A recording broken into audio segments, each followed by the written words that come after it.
Hey, Mike Gingrich here from Digital Hill with another Alive with Mike update. And today, excited to talk about two different and important features that you may want to be considering for your business, for your website.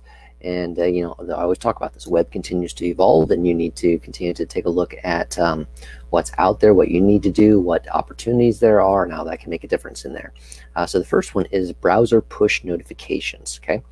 And so many times you have something new in your website, a blog post, and you want as many readers to see that as possible. One way that is often done is by inviting people to subscribe. So they sign up their email address, and when a new blog post goes live, you send them an email, hey, we got a new blog post, and you tell them about that. Okay, that's a traditional format for that. The potential downsides to that method are, that people are getting a lot of emails, and some emails, the Gmail has those folders now, and so sometimes those emails are not seen, right? So people don't know about your blog post, okay?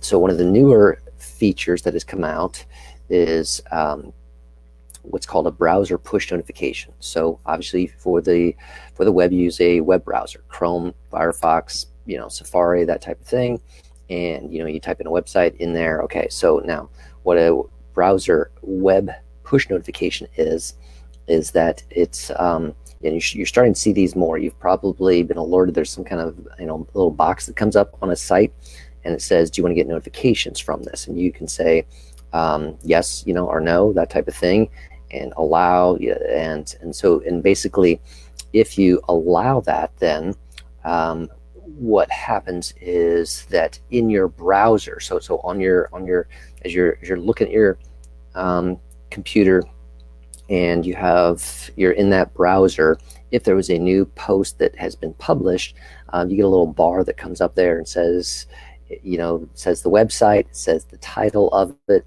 and it allows you to click to go to it. All right, so it's a browser push notifications. It's kind of like on your mobile phone, where you get push notifications from apps, that type of thing. So this is the kind of the web version of that in an app. And so the power of it is that just like a push notification on your phone, it's gonna come up. It's gonna be seen, and basically many times people they have to close that to get rid of it. So as opposed to email, there's no hiddenness in spam or hidden in some other folder. I mean, a browser push notification is right there in front of people, and it's what we found is that it's a growing way to get an audience in a method that they prefer, being alerted to your new content that you have out there. So that's what a browser push notification is. And if you go over to digitalhill.com and click on resources, that'll take you to our blog, and then I have the latest post is about browser push notifications and the ways that you can do that. One Signal is typically the tool that I'm using to do that, but there's others out there, and it's a good and a powerful thing, something you should be aware of. They can scale up quickly, so you can get a few hundred people in pretty short order who are getting those type of notifications. So again, based on that kind of concept that people are used to with push notifications from apps, now you can do that with your browser for your website. So this is a powerful tool to alert people. And there are customizations within the type of system you use, like App Signal. You go up to their paid level and subscriptions.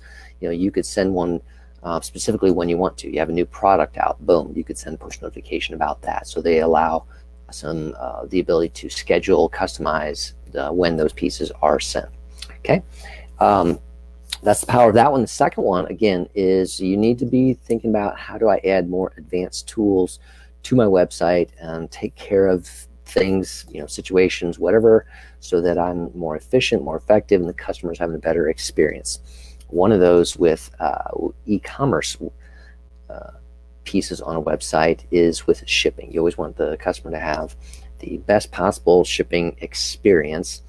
And so you may need to up your game in terms of what you're doing with shipping. And so there's a process there. Number one, it's like in the checkout process, what are the options for shipping? You want to make those options appealing, and you want to make those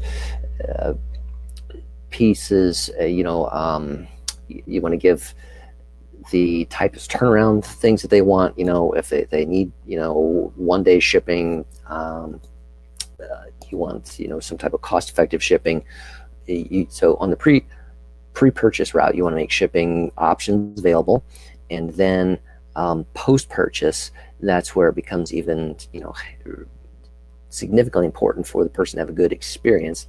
Is what do you do to keep them alert of the shipping items, when it's going to ship, is it on its way, is there a tracking number, all those types of pieces. So a tool that can help you do that for your WordPress, and particularly like a WooCommerce website, is ShipStation. So ShipStation is a web software that is particularly geared for giving you a better shopping experience and gives you more options as well. So from a website perspective, you want to add that to your WordPress site for your shipping on your cart. It can give you features to enable more pricing options. You want 1 day, 2 day turnaround. You want something else. You can have those kind of options. You can do UPS, FedEx, USPS, and beyond. You could add a surcharge to the shipping if you need that to cover your handling costs along the way. You can add those pieces in, and then also it can give you those possibilities to send more detailed information to the customer, to put into their customer account. Your item's been sent to the shipping station, and you can see the process of it. Here's your shipping number. You can tracking number for that kind of piece. So ShipStation is a powerful tool, and why you want to use it, you want to consider ways that you need to make sure you cover your shipping costs, and then on the flip side, ways to give the customer a good experience with that. So again, moving to the web, and particularly as businesses think about, hey, we need to start doing more things online because of what we learned through the COVID-19 pandemic. You need to be thinking about, can I sell this? Can I do this online? And not only can I sell it, but how can I give the customer a good experience so that they want to continue doing business with us that way? And ShipStation allows that. So if you come over to digitalhill.com, go to the resources area. Again, this is one of those top posts there that you can look for and learn more about ShipStation. So 2 advanced digital tools that I wanted to talk about today, and it's all about keeping up to date on what are some of the possibilities, what are some of the things that can help your business, increase sales, do that online, do that efficiently, provide good customer experiences. So take a look at those pieces there. That was browser push notifications and ShipStation on the Digital Hill blog. Okay, that's it for Live with Mike today. Thanks for joining me. Have a great one. We'll see you again next time.